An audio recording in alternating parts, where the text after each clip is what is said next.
பிரியமானவர்களே, ஆண்டவரும் அருமை இரட்சகருமாக இருக்கிற இயேசு கிறிஸ்துவின் இனிய நாமத்தினாலே நல்ல ஒரு காலை பொழுதிலே உங்களை சந்திப்பதிலே நான் அதிகமாக மகிழ்ச்சி அடைகிறேன். இந்த நாள் முழுவதுமாக நீங்கள் செய்கிற எல்லா காரியத்திலேயும் கர்த்தருடைய கரம் உங்களோடு கூட இருந்து உங்களை நடத்துவதாக. சங்கீதம் 20 சங்கீதம் 8 வசனம் இப்படியாக சொல்லுகிறது, அவர்கள் முறிந்து விழுந்தார்கள், நாங்களோ எழுந்து நிமிர்ந்து நிற்கிறோம் என்று சொல்லி நாம் இந்த இடத்துல வாசிக்கிறோம். அவர்கள் முறிந்து விழுந்தார்கள் என்ற வார்த்தை யாரை குறிக்கிறது? யார் இங்கே முறிந்து விழுந்தது? யார் இங்கே எழுந்து நிமிர்ந்து நிற்பது என்று சொல்லி நாம் பார்க்கிறோம். அன்பார்ந்த பிள்ளைகளே, இந்த இடத்துல 8 வசனத்தை 7 வசனத்தை நாம் வாசிக்கும் பொழுது சிலர் ரதங்களை குறித்தும் சிலர் குதிரைகளை குறித்தும் மேன்மை பாராட்டுகிறார்கள். நாங்களோ எங்கள் தேவனாகிய கர்த்தரை குறித்தே மேன்மை பாராட்டுவோம். எனவே தங்களுடைய ரதங்களை குறித்தும் குதிரைகளை குறித்தும் மேன்மை பாராட்டினவர்கள் முறிந்து விழுந்து போனார்கள். கர்த்தரை குறித்து மேன்மை பாராட்டின நாங்களோ எழுந்து நிமிர்ந்து நிற்கிறோம். இதன் அர்த்தம் என்ன? கர்த்தரை குறித்து மேன்மை பாராட்டுகிறவர்கள் ஒரு நாளும் அவர்கள் அன்பான தேவனுடைய பிள்ளைகளே, அவர்கள் விழுவதில்லை. அன்பான தேவனுடைய பிள்ளைகளே, அவர்கள் எப்பொழுதுமே அவர்கள் நிற்கிறவர்களாக, அவர்கள் நிமிர்ந்து நிற்கிறவர்களாக அவர்கள் இருப்பார்கள் என்பதை குறித்து தான் இந்த வார்த்தை சொல்லுகிறது. அன்பான தேவனுடைய பிள்ளைகளே, சில நேரத்தில் நம்மை உலக காரியங்கள் நம்மை விழத்தள்ளலாம், இடற பண்ணலாம். ஆனால் நீங்களும் நானும் இடறி விழுவதில்லை. நாம் இடறினாலும் தடுமாறினாலும் மீண்டுமாக கர்த்தர் நம்மை எழும்ப பண்ணி நம்மை நிமிர்ந்து நிற்க பண்ணுகிற தேவனாய் இருக்கிறார். அன்பான தேவனுடைய பிள்ளைகளே, இந்த இடத்துல இந்த ரதங்களை குறித்து குதிரைகளை குறித்து மேன்மை பாராட்டினவர்கள் முறிந்து விழுந்தார்கள் என்றதான வார்த்தை நாம் வாசிக்கும் பொழுது நிச்சயமாக நமக்கு பார்வோன் ராஜா நமக்கு ஞாபகத்துக்கு வருவார்.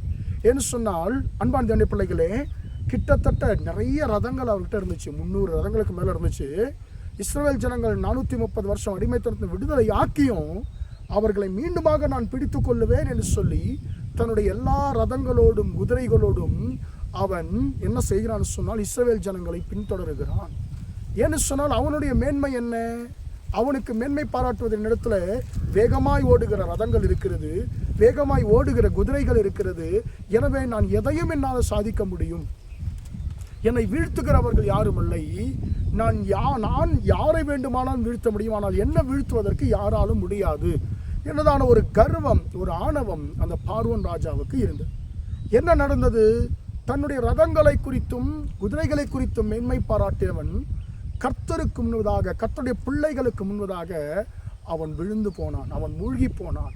அன்பான தேவனுடைய பிள்ளைகளே, ஆனால் ஒன்றுமே இல்லாமல் கர்த்தரை மட்டும் நோக்கி கூப்பிட்டதான இஸ்ரவேல் ஜனங்கள் அற்புத விதமாக அந்த நடு சமுத்திரத்தை கர்த்தர் 2ஆக பிளந்து, அந்த சமுத்திரத்தை கர்த்தர் 2ஆக பிளந்து கர்த்தர் அவர்களை அற்புத விதமாக வெட்டாந்தரையில் நடக்க பண்ணினார். தன்னுடைய பலத்தை குறித்து, தன் சொந்த பலத்தை குறித்து, தன்னுடைய ரதங்களை குறித்து குதிரைகளை குறித்து மேன்மை பாராட்டின பார்வோனும் அவனுடைய சேனையும் முறிந்து விழுந்து போனது. ஆனால் அன்பான தேவனுடைய பிள்ளைகளே, கர்த்தரை குறித்து மட்டும் மேன்மை பாராட்டினதான கர்த்தருடைய பிள்ளைகள் எழுந்து நிமிர்ந்து நின்றார்கள். அன்பான தேவனுடைய பிள்ளைகளே, இன்றைக்கு நம்முடைய வாழ்க்கையிலே நாம் யாரை குறித்து மேன்மை பாராட்டுவோம்? என்னுடைய சொந்த பலத்தை குறித்து, என்னுடைய சொந்த ஞானத்தை குறித்து நான் மேன்மை பாராட்டுவேன் சொன்னால் நான் நிற்க முடியாது, நான் விழுந்து போக நேரிடும். ஆனால் கர்த்தரை மட்டுமே நோக்கி பார்க்கிற, கர்த்தரை குறித்து மட்டும் மேன்மை பாராட்டுகிற யாராயிருந்தாலும் விழுந்து போனதாக சரித்திரமே இல்லை. கோலியாத், தாவீது யுத்தத்தை பார்க்கிறோம். அன்பான தேவனுடைய பிள்ளைகளே, கோலியாத்தை குறித்து எல்லோருமே மேன்மை பாராட்டுகிறார்கள். இஸ்ரவேல் ராஜாவாகிய சவுல் கூட அவனை குறித்து மேன்மை பாராட்டு. அவன் சாதாரணமான மனுஷன் அல்ல, அவன் சிறு வயதில் யுத்த வீரன் சொல்லி கோலியாத்தை குறித்து எதிரியாய் இருக்கக்கூடியதான இஸ்ரவேல் ராஜாவாகிய சவுல் மேன்மை பாராட்டுகிறான்.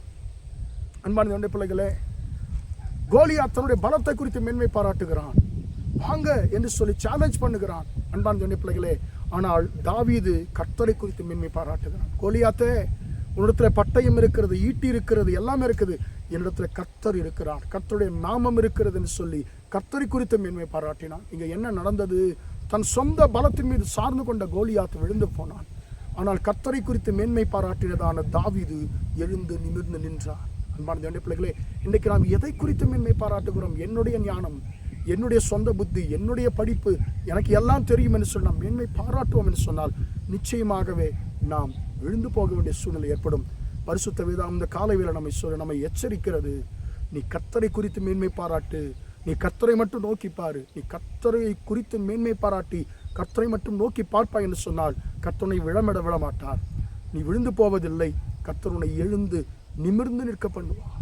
சத்துருக்கள் ஒருவேளை உங்களை விழத்தள்ளி இருக்கிறார்களா? சூழ்நிலைகள் உங்களை விழத்தள்ளி இருக்கிறதா? கவலை வேண்டாம். கர்த்தரை நோக்கி பாருங்க. கர்த்தர் உங்களை மீண்டுமாக எழுந்து நிமிர்ந்து நிற்க பண்ணுவார். தாவீதை கர்த்தர் விழவிடவில்லை. தாவீதை கர்த்தர் எழுந்து நிமிர்ந்து நிற்க பண்ணினார். அவர்களோ முறிந்து விழுந்தார்கள், நாங்களோ எழுந்து நிமிர்ந்து நிற்கிறோம். கர்த்தரை குறித்து மேன்மை பாராட்டி கர்த்தரை நோக்கி பார்க்கிற யாருமே விழுந்து போனதாக, தலை குனிந்ததாக சரித்திரமே இல்லை. எனவே நாம் கர்த்தரை நோக்கி பார்ப்போமா? கர்த்தரை குறித்து மட்டும் நாம் மேன்மை பாராட்டுவோமா? ஜெபிப்போம். இரக்கமுள்ள தகப்பனே, உம்மை நன்றியோடு துதிக்கிறோம், ஸ்தோத்திரிக்கிறோம் ஐயா. அவர்கள் முறிந்து விழுந்தார்கள், நாங்களோ எழுந்து நிமிர்ந்து நிற்கிறோம் என்ற வார்த்தையின்படி ஆண்டவரே, எங்களை குறித்து நாங்கள் மேன்மை பாராட்டுவோம் என்று சொன்னால் நாங்கள் விழுந்து போவோம்.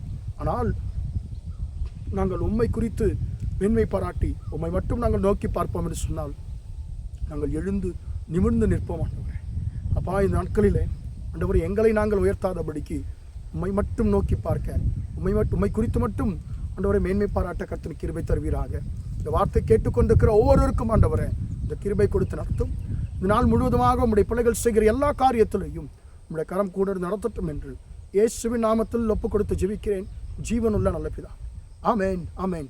பிரியமானவர்களே, கர்த்தர் உங்களை ஆசீர்வதிப்பாராக. Praise the Lord.